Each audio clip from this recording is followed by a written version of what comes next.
శ్రోతలందరికీ నమస్కారం. ఈరోజు భావోద్వేగం అనే కథతో మీ ముందుకొచ్చాను. మరి కథలోకి వచ్చేద్దామా? భావోద్వేగం కథ రచన పఠనం విజయలక్ష్మి. కారు 100 కిలోమీటర్ల వేగంతో హైవే మీద దూసుకుపోతోంది. శ్రీరామ్ మనసు ఒక ప్రక్క ఆనందం, ఆదుర్దతో చెప్పలేని టెన్షన్ అనుభవిస్తోంది. అతను వెళ్లేది ఒక మారుమూల చిన్న పల్లెటూరు. చాలా ఏళ్ల తర్వాత తన సొంత ఊరు వెళుతున్నాడు. తను పుట్టి 35 సంవత్సరాలు పెరిగిన ఊరు. పక్కింటి శేఖర్, శ్రీరామ్, మీ ఇల్లు బాగా శిథిలమైంది, ఒకసారి వచ్చి చూసుకోవచ్చుగా, మీరు వెళ్ళిపోయి చాలా రోజులైంది కదా అని ఫోన్ చేశాడు. దానికి సమాధానమే ఈ ప్రయాణం. తన భార్య, 2 పిల్లలతోనూ కలిసి తన సొంత ఊరు 25 సంవత్సరాల తరువాత చూడబోతున్నాడు. సొంత ఊరు కన్న తల్లితో సమానం. కానీ ఆ ఊరిలో అతను సుఖపడింది లేదు. సరైన ఉద్యోగం దొరకక ఎన్నో అవస్థలు పడ్డాడు. అయినా వాసం ఉంటే గ్రాసం తెచ్చుకుంటే సరిపోతుంది అనే పూర్వపు సామెతను అనుసరించి ఏదో ఒక పని చేసుకుని అక్కడే ఉండాలని ఆశపడ్డాడు. కానీ రోజురోజుకి పరిస్థితి బాగులేకపోవడంతో అప్పుల పాలయ్యాడు. రోగాలు, రొచ్చులు, పిల్లల ఆలనా పాలన, వచ్చే రాబడి తక్కువ, అయ్యే ఖర్చు ఎక్కువ అయ్యి ఇల్లు నడవడం కూడా కష్టమే అయ్యేది. శ్రీకృష్ణుడు రాక్షస సంహారానికి దశావతారాలెత్తితే కుటుంబ పోషణ కోసం శ్రీరామ్ అంతకంటే ఎక్కువ అవతారాలే ఎత్తవలసి వచ్చింది. రకరకాల వృత్తులు చేసి అతను రోగాల పాలవ్వడంతో హాస్పిటల్ ఖర్చులకి మళ్లీ అప్పు చేయవలసి వచ్చేది. అసలు అప్పు వాళ్ళు తన దగ్గర ఏం చూసి ఇచ్చేవారోనని ఇప్పుడు అనిపిస్తూ ఉంటుంది. అప్పు కట్టడానికి అతను పడే టెన్షన్ చూసి అప్పిచ్చిన వాళ్ళు కూడా ఒక్కొక్కసారి బాధపడి, శ్రీరామ్ గారు, ఒకసారి ఇల్లు వాస్తు చూపించండి, ఎప్పుడూ ఎవరో ఒకరికి అనారోగ్యంతో బాధపడుతున్నారు, ఖచ్చితంగా ఏదో వాస్తు తేడా అయి ఉంటుందండి, మిమ్మల్ని చూస్తే అడగడానికి కూడా మాకు నోరు రావడం లేదు అనేవారు. పాపం శ్రీరామ్ దీనమైన వదనంతో వచ్చిరాని నవ్వు నవ్వేవాడు సమాధానంగా. శ్రీరామ్ భార్య పాతకాలపు లక్షణాలు కలిగిన స్త్రీ అవడం వలన కుటుంబాన్ని చాలా పొందికగా నడిపించేది. పండగనాడు నాకు ఒక చీరైనా కొనండి అని అడిగేది కాదు. స్వంత ఇల్లు ఉన్నా ఆ ఇంట్లో ఆనందంగా గడిపినది లేదు. పిల్లలు కలిగిన ఆనందం తప్ప కడుపు నిండితే కదా సంతోషంగా ఉండగలిగేది. ఇంట్లో సామాన్లు నిండుకున్న భర్త ముఖం చూసి అడగలేకపోయేది. అప్పులే కడతాడా, సామాన్లే తెస్తాడా అనుకుని ఉన్నదాంతోనే వండి పెట్టేది. కానీ పిల్లలకు మాత్రం ఉన్నంతలో ఉన్నంతగా బాగా చూసుకునేవారు. పిల్లలు కూడా సంతోషంగా లేని తల్లిదండ్రుల ముఖాలు చూసి ఏదీ కావాలని పేచీలు పెట్టలేదు. కానీ అప్పుడప్పుడు వాళ్ళకి ఏదైనా బొమ్మ కొనిస్తే దాంతో ఇద్దరూ ఆడుకునేవారు తప్ప ఎప్పుడూ పేచీలు పెట్టలేదు. ఒక్కొక్కసారి పిల్లల్ని చూసి బాధ అనిపించేది శ్రీరామ్కి. స్కూల్ నుంచి వచ్చి అన్నం తిని హోంవర్కులు చేసుకుని నాన్న కోసం అరుగు మీద కూర్చుని ఎదురుచూసే తన పిల్లల కోసం ఏ పళ్ళో ఏ స్నాక్సో తెచ్చేవాడు. సైకిల్ మీద నుంచి తండ్రి దిగకుండానే ఇద్దరూ పరిగెత్తుకుంటూ వెళ్ళి తండ్రి చేతిలో సంచి తీసుకుని ఆనందంగా లోపలకు పరిగెడుతున్న తన పిల్లల్ని చూసి, వెర్రి పిల్లలు, ఆ చిరుతిండికే మురిసిపోతారు తప్ప పెద్ద కోరికల వారికి లేవు, ఆడపిల్లకి ఒక మంచి జోకాల జత చేయించాలని అనుకునేవాడు. కానీ అతని చెయ్యి తిరిగితేనా ఇంట్లోకి గ్యాస్ సిలిండరే విడిపించలేక శ్రీరామ్ ఇక బంగారం గురించి ఏమాలోచిస్తాడు? శ్రీరామ్ భార్య సిలిండర్ అయిపోయింది తెమ్మని ఎప్పుడూ అతనిని దండించనూ లేదు. ఏ బొగ్గుల కుంపటి మీదో తెల్లవారుజామున లేచి క్యారేజీలు వండి పెట్టేది. తను ఏదో ఒకటి చెయ్యక తప్పదని చిన్న స్కూల్లో జాయిన్ అయ్యింది. అయినా సముద్రంలో కాకిరెట్టలా ఆ వచ్చే 400 ఏమోలకి రాత్రులు నిద్రపట్టక శ్రీరామ్ అతని భార్య సతమతమయ్యేవారు. తెల్లవారకుండా సూర్యుడు ఉదయించకుండా ఉంటే బాగుండుననుకునేవారు. రాత్రి అయితే ఖర్చుండదు, ఎందుకంటే మనిషికి అది నిద్రకి కేటాయించిన టైము కనుక. కానీ తెల్లవారితే అంతా ఖర్చే. కాఫీ తాగాలంటే పాలు కావాలి, కాఫీ పౌడర్ కావాలి, పంచదార కావాలి, ఉదయం టిఫిన్ తిన్నా తినకపోయినా మధ్యాహ్నం భోజనం ఉండాలి. ఇలా రాత్రి పడుకునే వరకు ఖర్చే. దానితో పాటు తెల్లవారితే అప్పిచ్చిన వాళ్ళు వస్తారు. అదే రాత్రి అలా ఉండిపోతే ఇవేమీ ఉండవు కదా. చుట్టుపక్కల వాళ్ల సూటిపోటి మాటలు ఎన్ని భరించాలి. కానీ ఆ ఇంటితో ఎంత అనుబంధం. చివరికి ఈ చివరి నుంచి ఆ చివరి వరకు రైలు బెండిలా పొడవుగా ఉండేది ఇల్లు.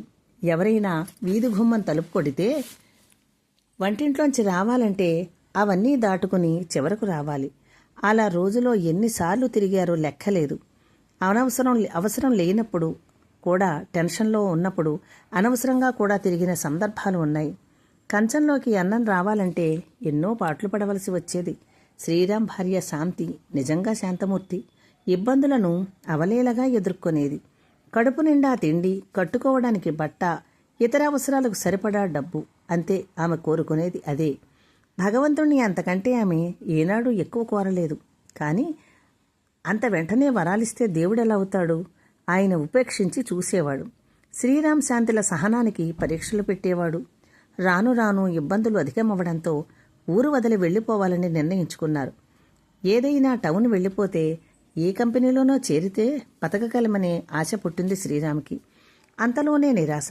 అమ్మో, ఎక్కడికైనా వెళితే ఇంటెద్దు కూడా కట్టుకోవాలి, ముందు ఉద్యోగం దొరకాలి. ఇక్కడైతే ఇంటెద్దు లేదు.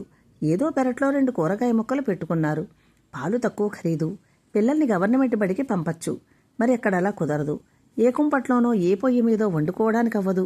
ఇవన్నీ ఆలోచిస్తే ఎందుకు, ఇక్కడే ఎలాగో ఒకలాగా బతకడమే అనిపించేది. ఒక్కొక్కసారి ఆత్మహత్య చేసుకోవాలని కూడా అనిపించేది. కానీ దానికి ధైర్యం లేదు. భార్య, పిల్లలు నిద్రపోయాక వాళ్ల ముఖాల వైపు చూస్తూ తలగడ తడిసేలా ఏడ్చేవాడు. వాళ్ళకి కావలసినవి ఇవ్వలేకపోతున్నందుకు. ఇంత పేద తండ్రి కడుపున ఎందుకు పుట్టారు అంటూ ఆప్యాయంగా పిల్లల తల నిమిరేవాడు. అలాంటి పరిస్థితిలో పుట్టిన ఊరిని, ఇల్లుని వదిలి ఒంటరిగా హైదరాబాద్ చేరాడు శ్రీరామ్. ఏదో దూరపు బంధువుల ఇంట్లో ఉండి ఉద్యోగ వేట మొదలుపెట్టాడు. ఒక చిన్న కంపెనీలో ఉద్యోగం సంపాదించాడు. మొదట్లో జీతం తక్కువిచ్చినా కుటుంబాన్ని ఊరిలో ఉంచి కష్టపడ్డాడు. అలా ఒక కంపెనీలో నుంచి వేరొక కంపెనీలోకి మారుతూ నిలదొక్కున్నాడు. జీతం పెరగడంతో కుటుంబాన్ని తీసుకొచ్చి పిల్లల్ని స్కూల్లో జాయిన్ చేశాడు. శాంతి కూడా ఒక షాపులో ఉద్యోగం చూసుకుంది. ఇద్దరి సంపాదనతో నెమ్మదిగా 10 రూపాయలు వెనక్కి వేసుకుంటున్నారు. పిల్లలు బాగా చదువుతున్నారు. శాంతి జాబుతో పాటు ఊరగాయలు పెట్టి సేల్ చేస్తోంది.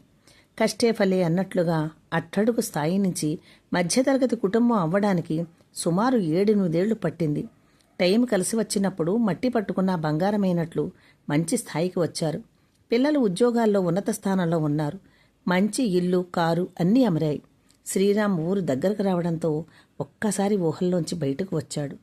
ఊరిలోకి ప్రవేశించడంతోటే బాధో ఆనందమో తెలియని ఒక విధమైన భావోద్వేగంతో అతని కళ్ల వెంట నీళ్లు వస్తున్నాయి. శాంతి అతని భావోద్వేగాన్ని గమనించి నెమ్మదిగా అతని భుజం తట్టింది. ఊరు చాలా వరకు మార్పులు వచ్చాయి. సిమెంటు రోడ్లు పడ్డాయి. సైడ్ కాలువలు, వీధి కుళాయిలు, పాకల స్థానంలో మేడలు లేచాయి. రచ్చబండ దగ్గర పూర్వపు మనుషులు మాత్రం ఎప్పటిలాగే కనిపించారు. వారి ముందు కారు ఆపాడు శ్రీరామ్. కారును కళ్ళు చిట్లించి చూస్తూ, ఎవరంటావు అని ఒకళ్లతో ఒకళ్ళు అనుకుంటున్నారు. అక్కడ కూర్చున్న వ్యక్తులు ఒకప్పుడు తమని అవహేళన చేసిన వారే అయినా కారు దిగి, నేను శ్రీరామ్ని, రంగారావు గారి అబ్బాయిని అన్నాడు. దాంతో ఒక్కసారి కంగు తిన్నారు వాళ్ళు. శ్రీరామా, బాగున్నావా? ఎన్నాళ్ల తర్వాత వచ్చావు అంటూ కింద నుంచి మీద వరకు అతన్ని, అతని భార్యని, అతని పిల్లల్ని ఆశ్చర్యంగా చూస్తున్నారు. ఆ చూపులో శ్రీరామ్ గాడేంటి, ఈ హోదా ఏంటి అన్నట్టు కనిపిస్తోంది. మా పక్కింటి శేఖరు ఇల్లు పడిపోతోందని ఫోన్ చేశాడు. ఒకసారి చూసి వెళదామని వచ్చాం అన్నాడు. పిల్లల వైపు ఈర్ష్యగా చూస్తున్నారు వాళ్ళు. ఒకప్పుడు ఏసడింపు, ఇప్పుడు ఈర్ష్య స్పష్టంగా వాళ్ళ కళ్ళల్లో కనిపిస్తున్నాయి. శ్రీరామ్, అతని భార్య శాంతి, అతని పిల్లలు తమ ఇంటిని తనివి తీరా కలిగి చూశారు. నన్ను వదిలేసి వెళ్ళిపోయావా అని జాలిగా అడుగుతున్నట్లనిపించింది ఇల్లు. ఇల్లు పెంకులు జారిపోతూ గోడల మీద నుంచి వర్షపు నీరు గోడల మీద నుంచి జారి పాకుడు పట్టాయి గోడలు. ఇంటి మీద పిచ్చి మొక్కలు మొలిచాయి. ఇంటి ముందు కింద మెట్టు బాగా విరిగిపోయి ఉంది. ఈ మెట్టు మీద నుంచి దూకబోయి పిల్లలు ఎన్నిసార్లు పడిపోయారో. ఇల్లు తెరలు తెరలుగా బూజులు పట్టి పిశాచ గృహంలో ఉంది. తలుపులు కూడా ముట్టుకునేసరికి వెనక్కి పడిపోయాయి, పుచ్చిపోయి. హాల్లో నిలబడి ఇల్లంతా కలిగి చూస్తున్నారు. అతని కళ్లల్లోంచి గంగా గోదావరుల్లా కన్నీళ్లు కారిపోతున్నాయి. పిల్లలు స్తబ్దుగా చూస్తున్నారు. శాంతికి ఒక కన్నీటి కెరటం వచ్చింది. ఈ ఇంట్లోనే తను పుట్టాడు. 35 సంవత్సరాలు ఈ ఇంట్లోనే అనేక కష్టాలు అనుభవించాడు. తన కష్టాలలో ఉన్నప్పుడు ఈ తల్లే తనకు నీడనిచ్చింది. ఆప్యాయంగా హాలు గోడలను తాకి గోడలపై చేతితో రాస్తున్నాడు. నీతో నా బ్రతుకు కడవరకు లేదు, అందుకే నిన్ను విడిచి వెళ్ళిపోయాను అన్నట్లుగా వెక్కి వెక్కి ఏడుస్తున్నాడు. పిల్లలు తండ్రిని చెరోవైపు పట్టుకున్నారు. డాడీ ప్లీజ్, మీరు ఇంతలా ఫీల్ అవుతారంటే అసలు ఈ ఊరు మనం రాకపోదుము కదా అన్నారు. కాసేపటికి భావోద్వేగం నుంచి బయటకు వచ్చాడు. ఈ ఇల్లు అతని తాత కట్టించాడు. అందులోనే అతని తల్లిదండ్రులతో తనూ బ్రతికాడు. తల్లిదండ్రులిద్దరూ అనతి కాలంలోనే కాలధర్మం చెందడంతో తాను భార్యాపిల్లలతో నివసించాడు. ఒరేయ్ ధనుష్, ఇదిగో ఇక్కడ కూర్చుని నువ్వు అన్నం తినేవాడివి. ఇదిగో ఇక్కడ తాతగారు మడత కుర్చీ వేసుకునేవారు. అదిగో మీ మా అమ్మ అక్కడ కూర్చోబెట్టి నాకు కథలు చెప్పేది. మీరిద్దరూ ఇదిగో ఈ చిన్నరుగు మీద కూర్చుని ఆడుకునేవారు. జ్ఞాపకం లేదు? శాంతి, నువ్విక్కడ కుంపటి పెట్టి వండేదానివి కదూ. ఇదిగో ఈ కుండీల నిండా నీరు తోడి పోసేదానివి కదూ అంటూ పిచ్చిగా ఇల్లంతా తిరుగుతున్నాడు శ్రీరామ్. అతని వెనకే తిరుగుతూ అవునండి అంటోంది శాంతి. చుట్టుప్రక్కల వాళ్ళు వచ్చారు. శ్రీరామ్ కుటుంబాన్ని చూసి ఆశ్చర్యపోయారు. శ్రీరామ్ కొడుకు కూతురు దూరంగా వెళ్లి వాళ్లతో ఏదో మాట్లాడారు. అలా తన ఇంటిలోని ప్రతి అణువణువును జ్ఞాపకం చేసుకుంటూ ఊరిలోకి వెళ్లి ఊరిని కూడా తనివి తీరా చూశాడు శ్రీరామ్. సాయంత్రం అయ్యింది. శ్రీరామ్ వదలలేక అలా బాధతోనే కాస్తంత బయటకు వచ్చాడు. తన భావోద్వేగంలోంచి కారు తిరిగి రోడ్డెక్కింది. సంవత్సరం తర్వాత పిల్లలు పట్టుబట్టి మరలా ఆ ఊరు తీసుకువచ్చారు తల్లిదండ్రుల్ని. పాత ఇల్లు స్థానంలో అదే మోడల్లో క్రొత్త ఇల్లు దర్శనమిచ్చింది. బాబు దండాలు అంటూ గేటు తీశాడు నరసయ్య. ఆ ఇంటిపైన శ్రీరామ శాంతి నిలయం అని వ్రాసి ఉంది. ఇదంతా ఎప్పుడు అని మాటలకందని ఆనందం అతన్ని ఉక్కిరిబిక్కిరి చేసింది. నాన్నగారు, మనం ప్రతి సంవత్సరం వేసవిలో 1 నెల రోజులు ఇక్కడే ఉంటున్నాం అన్నారు పిల్లలిద్దరూ చెరువైపు చేరి. వారిని దగ్గరగా తీసుకుని ఆనంద భాష్పాలు రాల్చాడు శ్రీరామ్. కథ సమాప్తం. ఈ కథ మీకు నచ్చితే నా ఛానల్ను సబ్స్క్రైబ్ చేసుకుని లైక్ చేసి, షేర్ చేసి, కామెంట్ చేసి నా ఛానల్ను మరింత ముందుకు నడిపించాలని ప్రార్థన. ఇప్పటి వరకు నా ఛానల్ను సబ్స్క్రైబ్ చేసుకున్న వారికి, నా కథలను వింటున్న వారికి నా ప్రత్యేక ధన్యవాదాలు. త్వరలో కీర్తిశేషులు శ్రీ కాళీపట్నం రామారావు గారి కథలను నా గళం ద్వారా వినిపించబోతున్నాను. అందరూ విని మీ అభిప్రాయం తెలపవలసిందిగా నా మనవి.